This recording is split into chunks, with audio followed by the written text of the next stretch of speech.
स्वागत है आपका आज के इस वीडियो पे। आज हम देखने वाले हैं subject chemistry, chapter number 13। Title है कंपाउंड कॉन्टेनिंग नाइट्रोजन।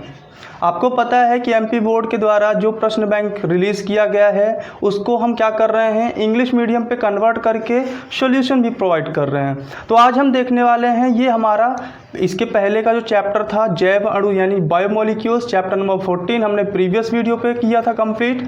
आज की इस वीडियो पे हम देखने वाले हैं चैप्टर नंबर 13। आइए देखते हैं नेक्स्ट क्वेश्चन जो है हमारा क्वेश्चन है right the chemical reaction of changing benzene into aniline. अब हमें इस क्वेश्चन पे बेंजीन को एनिलीन में बदलना है, इसकी रिएक्शन लिखनी है। तो इसमें सिर्फ आपको रिएक्शन लिखनी है, ज़्यादा आपको नहीं बताना है। तो रिएक्शन में आपको दिख रही है स्क्रीनशॉट पे, एक बार चलिए मैं इसको समझा देता हूँ इसमें क्या लिखा गया है। पहले बेंजीन है C6H6 है, फिर यहाँ पे क्या है आपका नाइट्रिक अम्ल है HONO2 और साथ में H2SO4 भी है। ये 60 डिग्री सेल्सियस पे हीट किया जा रहा है, तब क्या बन रहा है नाइट्रोबेंजीन बनता है। इट मीन C6H5NO2 बन रहा है। और साथ में फिर इसके बाद क्या होता है, यहाँ पे रिडक्शन की प्रोसेस होती है जिसमें 6 हाइड्रोजन रिमूव होते हैं, ठीक है। और यहाँ पे जो कैटलिस्ट है वो क्या है आपका SN+HCl है। इसके साथ लास्ट में आपका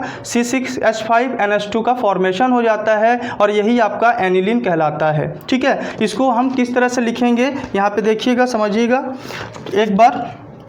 मान लेते हैं हमारे पास क्या है, एक बेंजीन है। बेंजीन रिंग आप जानते हैं किस तरह से होता है।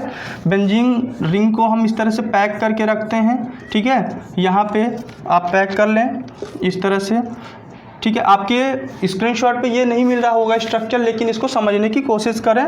यहाँ पे क्या है आपका हाइड्रोजन जुड़ा हुआ है, ठीक है। जितने भी कॉर्नर है सभी जगह हाइड्रोजन, आप जैसा कि पढ़े हुए आपने सभी ने। अब क्या हो रहा है, यहाँ पे हम क्या ले रहे हैं, नाइट्रोनियम आयन ले रहे हैं। तो लेंगे हम यहाँ पे HONO2 और साथ में क्या लेंगे हम यहाँ पे H2SO4 लेंगे, ठीक है। अब देखिएगा यहाँ पे बात समझिएगा, यहाँ पे जो H है और यहाँ पे जो HO है ये दोनों आपस में क्या होते हैं, कंबाइंड होके H2O का फॉर्मेशन करके बाहर निकल जाते हैं। अब इसके बाद क्या होगा, और ये किस यहाँ पे टेम्परेचर कितना है 60 डिग्री सेल्सियस का है, ये बिल्कुल याद रखना है आपको। 60 डिग्री सेल्सियस पे ये रिएक्शन चल रही है। अब इसके बाद आगे चलेंगे तो जो हमारा नेक्स्ट स्ट्रक्चर बनेगा वो किसका बनेगा, आपको भी मैंने बताया नाइट्रोबेंजीन का। तो ये नाइट्रोबेंजीन का स्ट्रक्चर यहाँ पे देखेंगे कैसे हो जाएगा। ये यहाँ पे जुड़ जाएगा आपका NO2, ठीक है। यहाँ पे ये NO2 का फॉर्मेशन होगा, ये NO2 यहाँ पे बाइंड हो जाएगा और क्या बन जाएगा ये नाइट्रोबेंजीन, ठीक है। ये नाइट्रो हमने बेंजीन बना लिया। अब ये नाइट्रोबेंजीन जो होता है वो क्या करेगा, रिडक्शन की प्रोसेस करेगा। चलिए इसको नीचे ले लेते हैं, रिडक्शन की प्रोसेस यहाँ पे करवाते हैं, रिडक्शन करवाते हैं इसका। जब तो क्या होगा, यहाँ पे आपको कैटलिस्ट के फॉर्म पे लेना पड़ेगा SN+HCl और साथ में यहाँ पे क्या करना पड़ेगा, यानी 6 हाइड्रोजन का भी आपको रिक्वायरमेंट यहाँ पे होगा। चलिए इसके बाद ये क्या बनेगा, लास्ट में यहाँ पे बन जाएगा आपका जो आप बनाना चाहते हैं क्या, एनिलीन। तो ये आपका एनिलीन का फॉर्मेशन यहाँ पे NH2, ठीक है। और ये प्लस H2O बाहर हो जाएगा।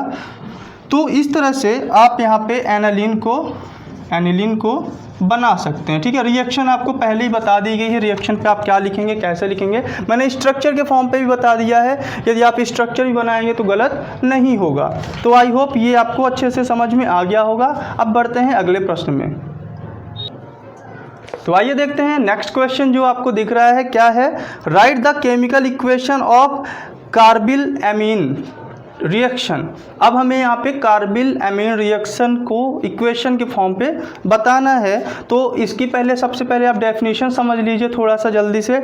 यहाँ पे डेफिनेशन क्या लिखेंगे, जैसा कि आपको दिया गया है स्क्रीनशॉट पे, यहाँ पे आप देख पा रहे हैं लिखा है isocyanide is formed upon heating with primary amine chloroform and alcoholic KOH, this is called carbyl amine reaction या कार्बाइल भी बोल देते हैं, कार्बाइल रिएक्शन। तो यहाँ पे आपको क्या लिखा, आपने क्या लिखा है उसी को रिएक्शन के फॉर्म पे लिखना है। ठीक है, आपने अभी जो सुना है, जो मैंने अभी एक्सप्लेन किया है डेफिनेशन, उसी डेफिनेशन को हमें इक्वेशन के फॉर्म पे लिखना है। तो सबसे पहले आप लिखेंगे क्या, प्राइमरी अमीन। प्राइमरी अमीन का जो फॉर्मूला यहाँ पे लिखेंगे वो क्या हो जाएगा, NH2। ठीक है, ये बेसिक सा बना लेते हैं, इसके बाद एक हम देख लेंगे। फिर इसके बाद क्लोरोफॉर्म CHCl3। ठीक है, इसके बाद हम ले लेते हैं एल्कोहलिक KOH।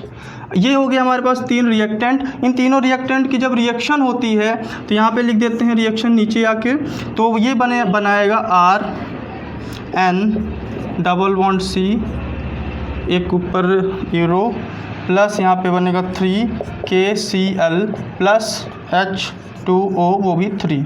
ठीक है, अब देखिए यहाँ पे जो ये स्ट्रक्चर बन रहा है ये आपका आइसोसाइनाइड कहलाता है, आइसोसाइनाइड। ठीक है, ये आइसोसाइनाइड कहलाता है। अब यहाँ पे ये जो दिख रहा है R, ये एक एल्किल ग्रुप है। इसकी जगह पे यदि हम लेना चाहें तो क्या ले सकते हैं, C2H5NH2। ठीक है, ये हमने ले लिया एथिल। अब इसके बाद एथिल अमीन ये है हमारा। ठीक है, ये एथिल अमीन है, आप याद रखेंगे एथिल अमीन, भूलेंगे नहीं, एथिल अमीन है। अब एथिल अमीन के साथ में क्या ले रहे हैं हम, क्लोरोफॉर्म ले रहे हैं, CHCl3 ले रहे हैं, प्लस साथ में एल्कोहलिक KOH ले रहे हैं। ठीक है, पोटेशियम हाइड्रोक्साइड ले रहे हैं। ये आपस में क्या होंगे, रिएक्शन करेंगे तो क्या बना देगा यहाँ पे, C2H5N डबल बॉन्ड C, एक ऊपर आपको छोटा सा एरो लगाना है।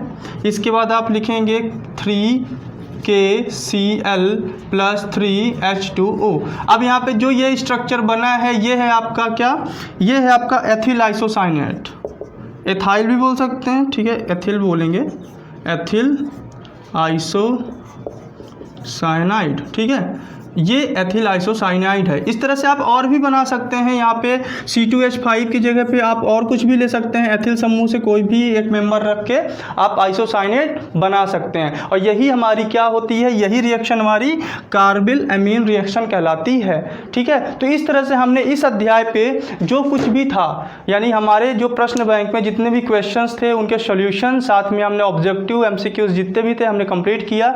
आई होप ये सारी चीज़ें आपको समझ में आ गई होंगी। आपको करना क्या है, इस वीडियो को आपको शेयर करना है, लाइक करना है, कमेंट भी करना है, साथ में चैनल को सब्सक्राइब भी कर लें ताकि हम जब भी नेक्स्ट वीडियो अपलोड करें तो आप तक वो नोटिफिकेशन पहुंच सके। और यदि आपको अभी और इसमें एक्सप्लेनेशन या कहीं पे आपको संभावना ऐसी लगती है कि हम और कुछ आपको बता सकते हैं तो आप बिल्कुल हमें कमेंट में बताएं। चलिए मिलते हैं अगली वीडियो पे।